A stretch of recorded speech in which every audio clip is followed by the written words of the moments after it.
Our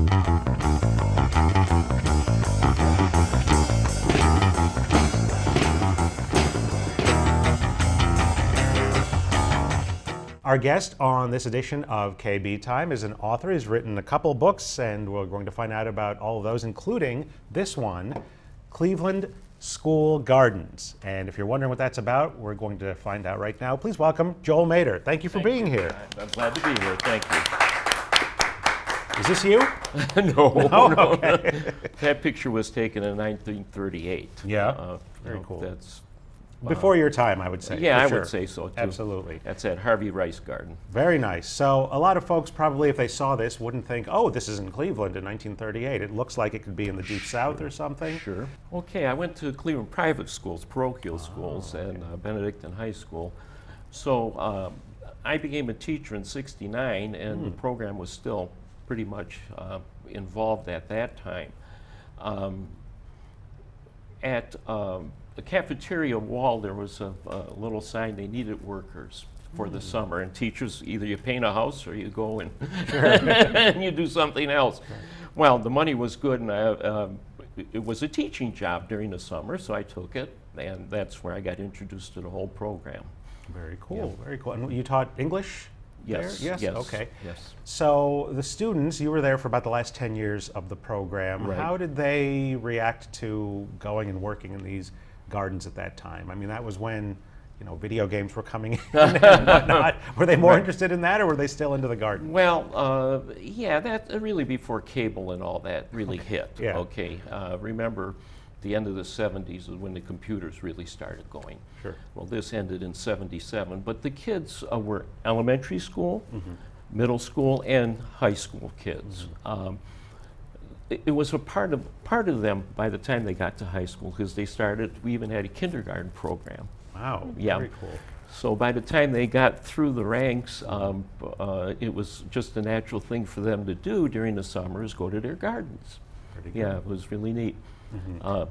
And it wasn't sort of a, oh, you could try this if you want, because according to, they would send home seed packets. There was a big, at the Botanical Gardens, award festival ceremony, Yep. right? So talk about some of the aspects of the program where it was Sure. really all-encompassing with all of these. Why, certainly. It started in 1904, so when it ended, it was like 74 years old.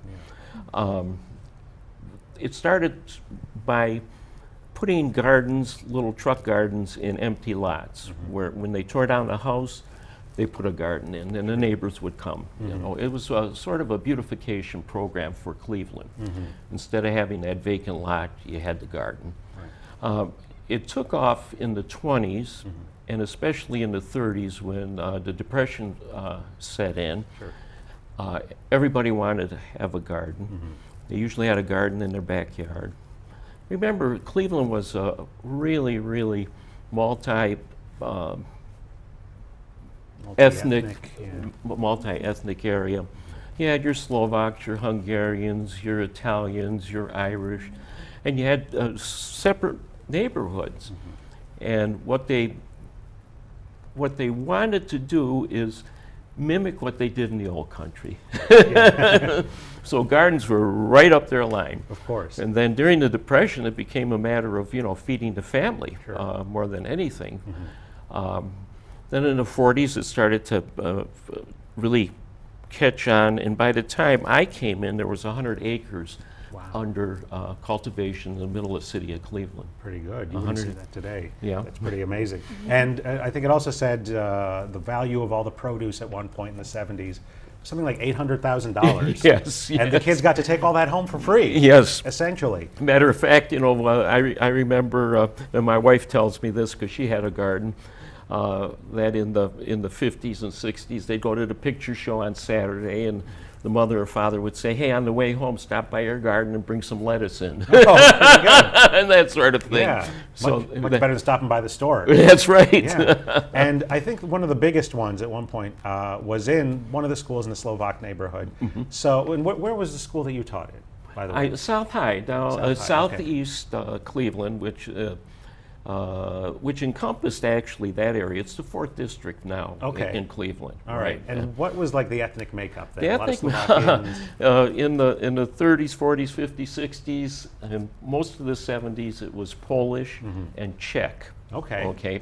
So it was a different sort of school. It was considered almost like paradise for some teachers. Okay, I guess that's true. Yeah. So a lot of, were they growing a lot of cabbage, a lot of peppers? Oh yeah. Oh yes, indeed, tomatoes and of course, and onions and everything. Sure, they just loved it.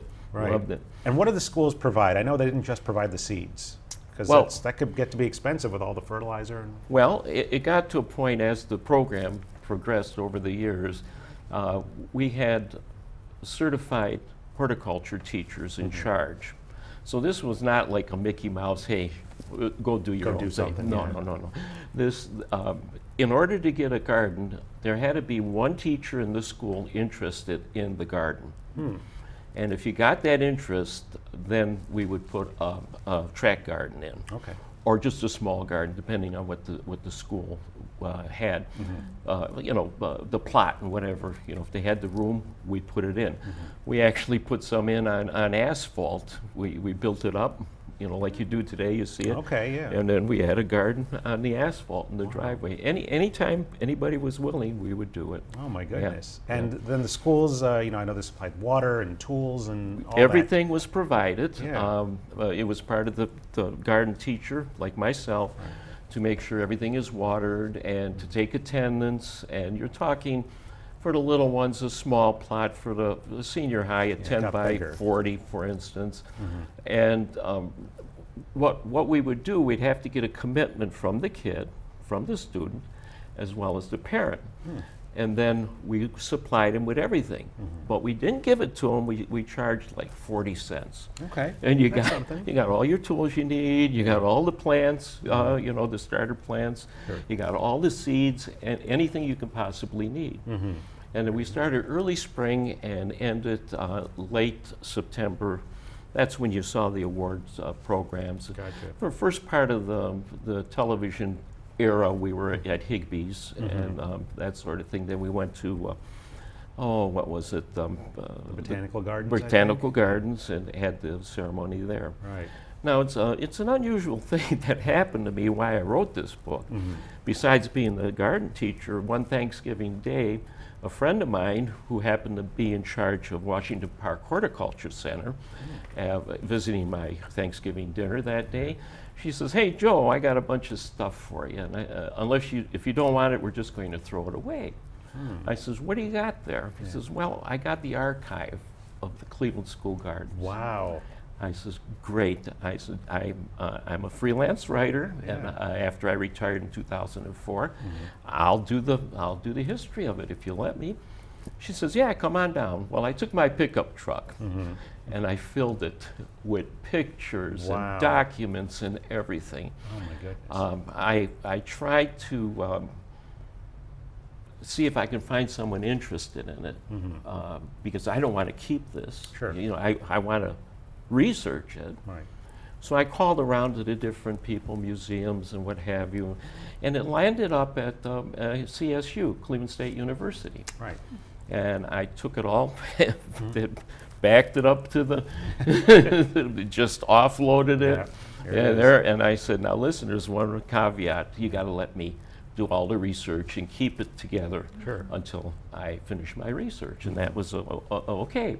Yeah. So I saved that from the dumpster, in effect. That whole archive would have went into the dumpster. Very cool. Because that's the transition time into the new era. Right. Nobody thought about gardens in the 80s and 90s, and all of a sudden now, everybody wants a garden. Yeah. And we got rid of that very precious program. Would have been great. And they're doing it again where a house gets torn down, they make a neighborhood garden. That's right. It's coming back. Exactly. This very same thing. And there's one, I'm not sure what school it would have been affiliated with, but it's over sort of south of University Circle. And it looks like they brought it back. And it's kind of the same thing, but it's not through the schools, but it looked like it's high school students. From somewhere, I don't know what school it would have originally been. I'm trying to think what area that is. It would be I mean, I might John have Hay area. Yeah, The John I think Hay so, area. possibly. Yeah. So it might be Yeah. their old garden. Yeah, could have been. Rebirth, I don't know. Yeah. Yeah, this was a couple of years ago. I saw it. Very cool. We did a lot with them. That's for sure. Seems like. Yeah. So what's the Agricola? Tell everyone what the Agricola is. Agricola is the top prize. Right. And that's for a good attendance and for sticking with the program from kindergarten all the way to the 12th grade. Wow. Yeah. Pretty good. Yeah. And that was that. A lot of them strive to get that. It's called Agricola. Okay, the Agricola, and and yeah, that was the top honor, and they really excited about it. And all they got was a certificate. There were no big prizes or anything, and we get ribbons and medals and stuff, you know. Right. And they cherished it. I had a friend that I went to college with. Excuse me. I went to college. I went to college with, and he was in my wedding party, and I lost track of him for, good 40 years. And one day he got a hold of my number for whatever reason, and he says, Joel, I heard you wrote a book on the gardens. And I says, yes. Yeah. He says, well, I was a gardener. Wow. So I went over to his house, and he brought out all the medals and ribbons and everything. Very He cool. had them. He still saved them. Yeah. Oh, yeah. Well, at its height, we were servicing probably 90,000 kids. Yeah. This is when the system had 150,000 children. Right. It was pretty big.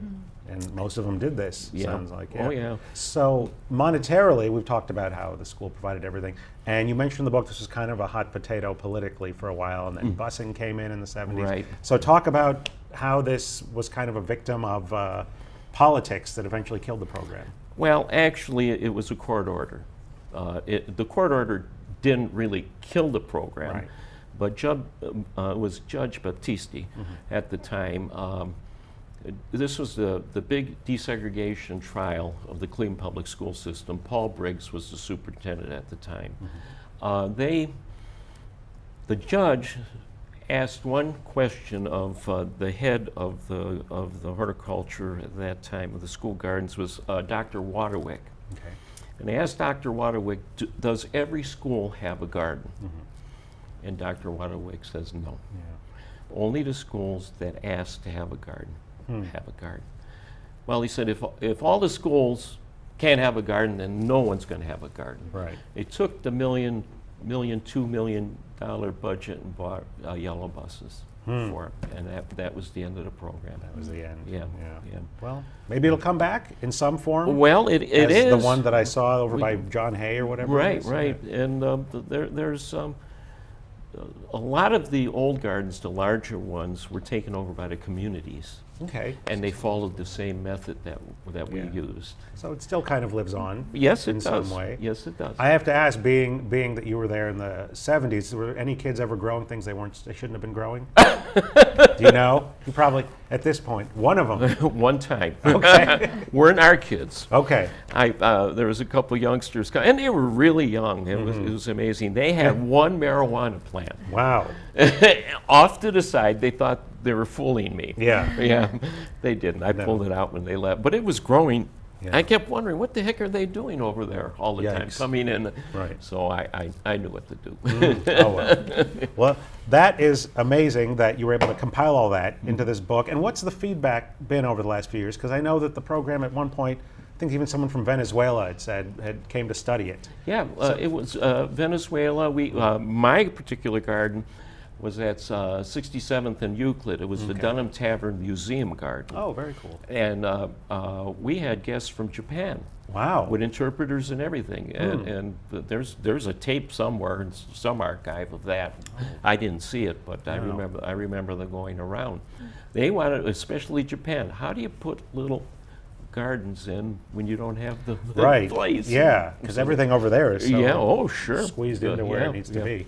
Very amazing. Yeah. So was this your first book? I believe it was, Yes, right? it was. Yeah. And then the next one came Woodhill Road. So tell me about the first chapter is Mater Hardware. So I imagine this is somewhat more cinematic than Cleveland School Gardens. Right. What that was about, I woke up one day and said, boy, we're going to lose all the stories I heard in the hardware store. I says, I can't have that. Right. When I was 7 years old in 1955, as soon as I could make change in my father's hardware store, I had 4 other brothers. As soon as we were able to change the money, we went to work. Kids went to play baseball, we went into the hardware store. Yeah. Well, at the hardware store, we were surrounded by factories and what have you, and the guys from the factories at lunchtime, as well as the retired people in the neighborhood, would come into my father's hardware store. My father had a big pot of soup on, had the bottle of whiskey next to the turpentine underneath the bag. Everybody had they get dry mouth. Of course. And they'd come in and tell stories. Now, they would tell stories in English, Slovak, and Hungarian. And you spoke all of those? I didn't speak all the Slovak and English. The Hungarian, please, we don't mix. No. But we allowed the Hungarians to come into the hardware store. Right. So, but they would say these stories, and I'd listen to them. And these were people that were 85 years old in 1955. Okay, they fought in the Spanish-American War. They were chasing Pancho Villa all around Mexico. Wow. They were World War I veterans, knew the Depression, so they had stories. Sure. But their stories were, you're thinking, oh, they're going to talk about, hardware and how they're going to do that. No, they're very, what did Kirkus say? The Kirkus Review said, I probably belong with these stories at Castle Rock with Stephen King. Of course. Okay, and that was a good one. But I'll give you an idea of what a story is about. Sure. Very quickly, a Slovak gentleman decided that he didn't want to go to church on Sunday. He hated the Catholic Church. If you know anything about the Slovaks, they're all Catholics. Right. Okay? So he got on a boat, came over here, got off at the island, looked around and said, hey, where can I get 3 square meals a day? The guy told him, join the Army. Oh, okay. So he said, okay, I'll join the Army. Yeah. It's above ground. I'm not going to be a miner or anything. Okay. Yeah. So he joined the Army. They put him on a train and took him right down to Mexico with Pershings forced down there chasing Pancho Villa all around Mexico. Wow. Now, when he was in the old country, he was a rifleman. He did a lot of hunting with his father. His father showed him the basics. He got over there and he became a sharpshooter for our Army. But the problem with this guy, he's a psychopath. Now that I look back, I know. He would take pleasure in shooting Mexicans in cold blood. So if he was out on a sniping patrol and he saw some Mexicans 200 yards away, he'd just shoot them. Wow. Okay. Well, he got his comeuppance. What happened was, well, maybe he didn't. What happened was he was the front man for one of Pershing's little, what would we call them, outpost soldiers, and he would go further out and look around and see if it was safe. Well, he went to a city, we call it a city, but it's a little pueblo probably. Somewhere, and his job was to find a high point to sit at, so when Pershing's guys would come in, he would make sure. Covered. Yeah. So they came in. One of the villagers shot off a gun. He saw where the smoke came from. He was up in the tower, and he just shot that guy dead. Wow. The problem with that was the bullet went through the person and killed a little girl. Oh, wow. Yeah. Well, they knew what it was. They saw the smoke coming up from up there. Yeah. They grabbed a hold of him, and that night they had a trial. The Mexicans got a trial. Yeah. Okay. Found guilty. Next morning you will be hung, and that's it. Wow. Nothing the U.S. government can do. Sure. It was over.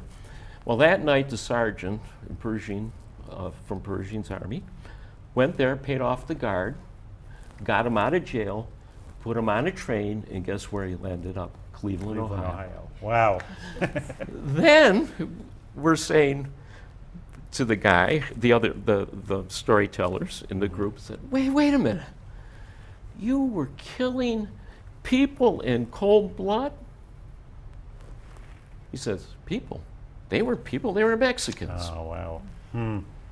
You think that didn't stick with me Oh, over I'm the sure, years? yeah. Pretty So that's amazing. the kind of thing In Woodhill Road. in Woodhill Road. Pretty amazing. Excellent. That's how I got here, too. And you mentioned real quick that you have a third book you're working on. I'm working on a fiction book, but this one's a little unusual. It's during Hitler's time, during the Second World War, actually a little bit before, a little after. It's about a romance between two young teenagers, 15 years old and 12. Now you say, wait a minute, they're too young to have a romance. Well, they didn't hit it off right away. No, of course. Yeah. But why would I do that? Well, I met my wife when I was 15, Oh, and she was 12. and she was 12. Yeah, 53 years later, we're still together. Oh, that's amazing. That's so, Yes. congratulations. Thank you, thank you. But the point was, what was the point? That's the third book. The third book, Yes, yeah. and it's And it's going to be how they were forced into, not forced, depends on what angle you look at, into the Hitler Youth. That's swept into Yeah, that. and the indoctrination and all that could be involved with that. Of course. And that the final would probably, not to let the thing out of the bag, but would be the disillusionment when the Russians came in and destroyed Berlin and Sure. took everything. So that's course. what that's going to be about. Wow, so historical Yeah, fiction. historical fiction. You heard about the war, right? That was in all the papers. Well, we'll have you back when that. Is there a title for the book, or should we wait? No, I'm calling it right now Youth. Youth. Yeah, Okay. you know, Well, we'll have Hitler Youth, you know, get the idea. Of course. We'll Sure. have you back to talk about that Sure. next time. And these are the two current books that are already out there, Woodhill you. Road and Cleveland School Gardens. Joel Mader, thank you so much for being here. We appreciate it. I appreciate it. Thank you.